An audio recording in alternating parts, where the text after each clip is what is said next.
چونکہ سائفر پر جس طرح کے انکشافات سامنے آئے اعظم خان کے، انہوں نے یہ کہا کہ یہ ایک سوچی سمجھی سازش کہا اعظم خان نے۔ حکومت اسے چیئرمین پی ٹی آئی کے خلاف فرد جرم اور چارج شیٹ کہہ رہی ہے، مگر پی ٹی آئی کا بھی ایک موقف ہے، وہ یہ کہہ رہے ہیں کہ اس بیان کی کوئی قانونی حیثیت نہیں، یہ بیان دباؤ پر لیا گیا۔ آپ اس سارے معاملے کو کس طرح سے دیکھتے ہیں؟ آپ کو لگتا ہے کہ اس کی بنیاد پر کیا چیئرمین پی ٹی آئی کے خلاف کارروائی ہو سکتی ہے؟ ہم پی ٹی آئی سے شروع کر لیتے ہیں کہ ہاتھ کنگن کو آرسی کیا، کوئی مسئلہ نہیں ہے، چونکہ آج ہی خان صاحب نے کہا ہے کہ وہ اعظم خان بڑا ایماندار آدمی اور میں اس کے منہ سے سننا چاہوں گا۔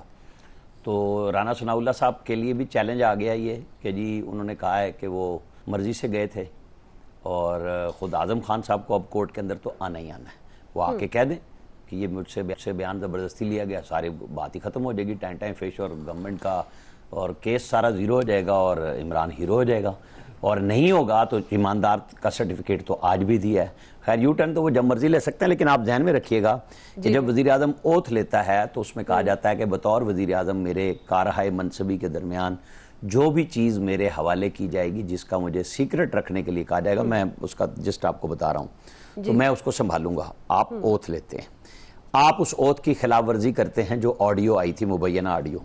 اس کے اوپر پہلے سب کے بیانات آ چکے ہوئے ہیں اور کلیئر آ چکا کہ جی وہ کھیلا گیا، اور آج صرف اس لیے یہ دوبارہ بات آ گئی کیونکہ پی ٹی آئی خود اس سے بھاگ چکی ہوئی ہے۔ آج امریکہ کے کانگریس مین سے بھی ان کو چاہیے ہیں سب کے وہ سائن کرا کے پوری سوشل میڈیا کمپین کی گئی، اور اب امریکہ وہ ایبسولوٹلی ناٹ بھی نہیں ہے، بلکہ ہر طرح یس ہے، انسانی حقوق کے حوالے سے بھی ہر طرح سے۔ بہرحال یہ کیس ان ایک کیسوں میں سے ہوگا، جیسے 2-3 بڑے کیس اس وقت، وہ ایک نکاح کا کیس نئے سرے سے شروع ہو گیا ہے، توشہ خانہ کا کیس ہے خان صاحب کے اوپر، جن کو منطقی انجام تک پہنچایا جا رہا ہے، اور آج بھی وہ کورٹ سے حکم امتناعی نہیں لے سکے، نہ تو تبدیلی کرا سکے، جیسے سپریم کورٹ میں نہیں ہوتی تبدیلی کہ جی فل کورٹ بنا دیں یا یہ ججز نہ بیٹھیں، سیم ہائی کورٹ میں اب ہوا ہے ان کے ساتھ، اور یہ بڑا عجیب و غریب کیس ہوگا۔ آفیشل سیکرٹ ایکٹ انہوں نے باقاعدہ توڑا ہے،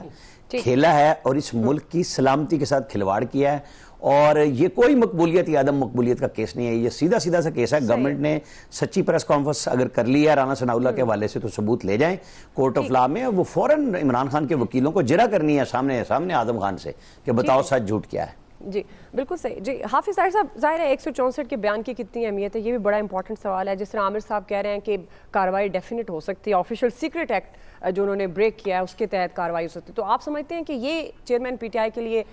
مشکل ہو سکتا ہے، اور کتنی اہمیت دیتے ہیں آپ اعظم خان کے بیان کو؟ بسم اللہ الرحمن الرحیم، نحمدہ ونصلی ونسلم علی رسولہ الکریم۔ دیکھیے یہ بات میں اس وقت بھی جب خان صاحب کی حکومت تھی اور یہ سائفر کا معاملہ آیا تھا تو میں نے اس وقت بھی عرض کیا تھا کہ چونکہ تھوڑا سا میں یہ خارجہ امور اور ان چیزوں کو سمجھتا ہوں، اس طرح کی روز ہی آتے ہیں، آپ کے ہاں بھی آتے ہیں، آپ کے ہاں سے بھی روز ہی جاتے ہیں، لیکن خان صاحب نے بہرحال وہ پھر آڈیو آ گئی جس میں خان صاحب نے کہا اس کے اوپر کھیلیں گے، اور اس وقت کچھ لوگوں کا خیال تھا کہ نہیں اس پہ لمبا نہیں چل سکتا معاملہ اور یہ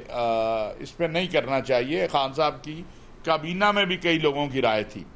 لیکن بہرحال وہ ہو گیا۔ یہ سب کو پتہ ہے اس کے بعد امریکہ سے تعلقات کی بحالی اور امریکنز کا خان صاحب کے ساتھ رابطہ اور ظلم خلیل زاد کا مسلسل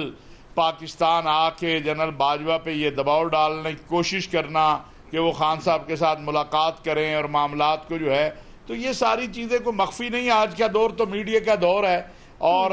لازمی بات ہے کہ جب تک اعظم خان صاحب جو ہیں وہ جب اب آئیں گے بیان دیں گے سامنے آئیں گے تو اس وقت باقی چیزیں سامنے آ جائیں گی، لیکن یہ بات میرے لیے نئی نہیں ہے، اور میرا خیال ہے یہاں جو ہمارے بیٹھے ہیں ساتھی ان کے لیے بھی نئی نہیں ہے کہ سائفر کے اوپر کھیلا گیا تھا، اور وہ سائفر کو ایک وقتی طور پر اپنی حکومت کے گرانے کے بعد استعمال کیا گیا اس کے، لیکن اس کے بعد یہ معاملہ قضیہ ختم ہو گیا، اور اب چونکہ یہ چیزیں سامنے آئی ہیں، اب اس پہ حکومت کون سا کیس بناتی ہے، کیا کرتی ہے، وہ بہرحال خان صاحب نے نااہل تو ایک ہی کیس میں ہونا ہے نا، چاہے 300 کیس بنا لیں آپ، تو اس لیے اب یہ پتہ چلے گا کہ کس کیس میں